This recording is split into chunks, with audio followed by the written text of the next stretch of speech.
Marami siyang pangalan. Caparas Cecil, Princess, Amina, Patricia Cortez, etc. Ang information na natanggap natin, siya rin ang involved nga dito sa Subic. So ito si Maria Cecilia Caparas, Princess. Ang information din na natatanggap natin ay nagkakaroon siya ng maraming plastic surgery, kaya nag-iiba ang muka. Some of our resource persons in previous hearings mentioned a certain Amina who operates in Subic. We had asked, we would like to ask Mr. San Andres, are you familiar with Amina? A certain Amina? No, sir. Di ko po kilala si Amina. Are you sure, Yes, sir. Mr. San Andres, you have repeatedly asked for this committee to grant you provisional liberty. And the reason why we are not granting it is because you are held in contempt for lying. We are now giving you the chance to tell the truth. So you have no information about a certain princess. No, sir. Hindi mo kilala si Amina. Hindi ko po kilala, sir. Kilala mo si Mr. Julius Bracamonte? Hindi rin po, sir. Kilala mo si Mr. John Adam Mose? Mose. Sir, yung Mose po dati na kasama namin sa MICP, yes, sir. So kilala mo si Mr. Mose? Si Mr. Zoilo? Kilala mo? No, sir. Okay.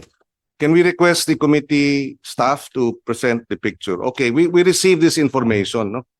This is the most recent photo of the alleged princess on the leftmost photo. This was taken during the 2026 Cebu Sinulog last month.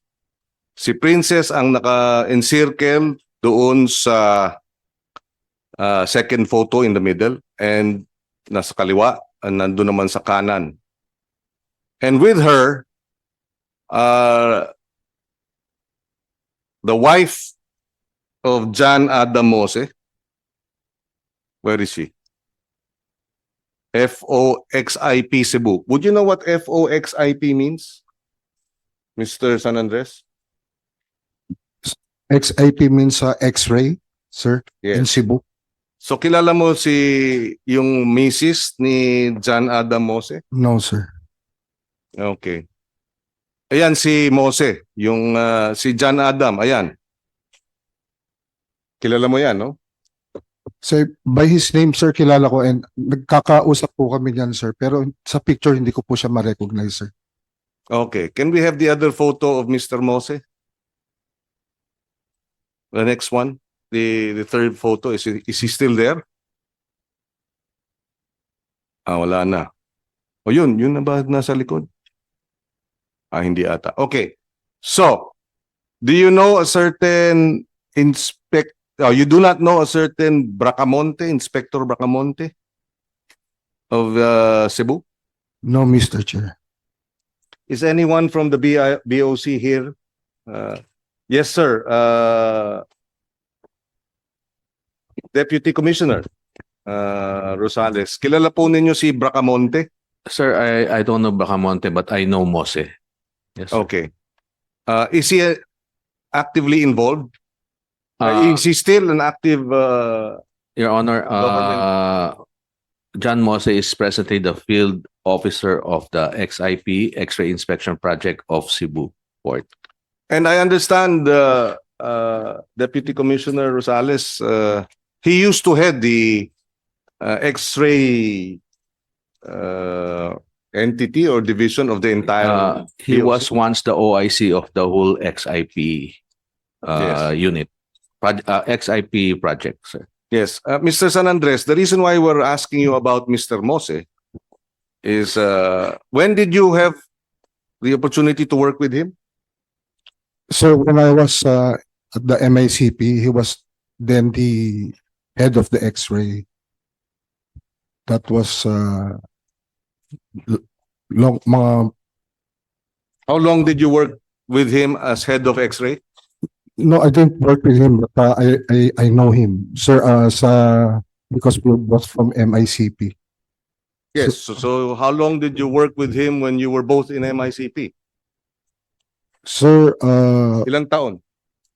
hindi ko po alam, sir, kung kailan po nag-assume, pero matagal po ako sa MICP. Pero kasi po yung head ng exec sa MICP, pabago-bago. From time to time na napapalitan po sila. So, siguro mga 2 buwan, 3 buwan lang po kami nagsama. The reason why tinatanong natin ito ay dahil itong si Princess, it turns out maraming alias. Based on the information that we have received thus far, marami siyang pangalan. Caparas Cecil, Princess, Amina,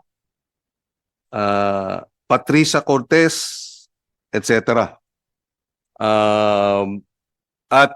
Ang information na natanggap natin, siya rin ang involved nga dito sa Subic. Yes, sir.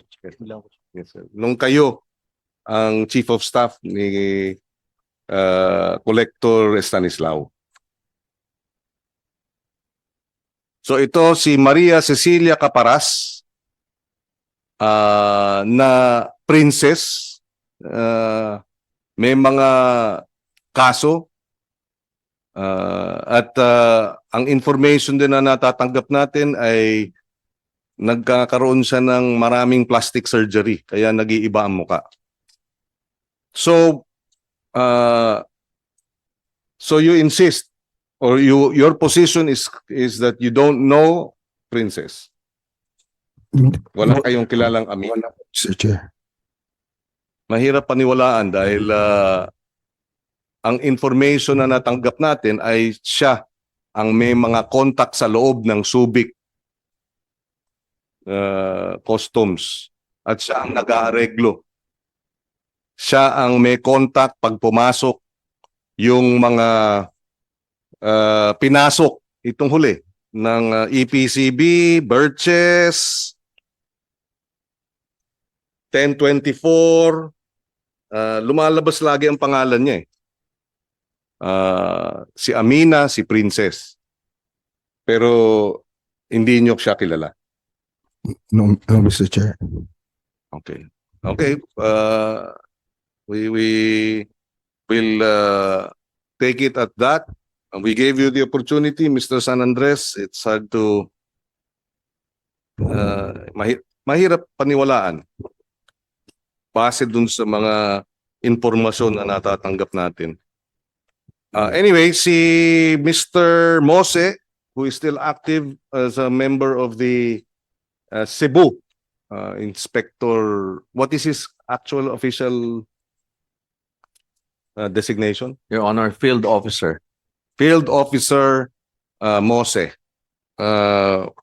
should be invited to the next hearing. Yes, sir. Yes, we Yes, should sir. also have Julius Bracamonte invited to the next hearing, John Adam Mose, and the wife as well of Mrs. Mose, the wife of John Adam Mose, so that they can explain their relationship with Amina. Yes, sir. We are also requesting the NBI and the PNP, as well as the office of. We should also invite this princess. Yes, sir. Sa susunod na hearing. Okay. Meron ding Carl Mulco. Would you know a certain Carl Mulco, Mr. San Andres? Muyco. Sir, namit ko po yung Carl Moy ko sa Subic po. Siguro mga once lang po or twice. And paano mo siya na-meet? Bakit mo siya nakilala? Mr. Chair, siya po ay pinakilala po sa akin ni Deputy Collector Kaliksihan. Isa raw po siya sa mga nagpaparating ng mga karne, sir, karne. Oo. Dahil again si Senator Raffy Tulfo manifested sa previous hearing na humingi siya ng report from the BOC regarding Mr. Carl Muyco. So kilala mo si Mr. Carl Muyco. Sir, nakausap ko po siya, na-meet ko po siya. So paimbitahin din natin si Mr. Carl Muyco sa susunod na hearing. Yes, sir. Okay.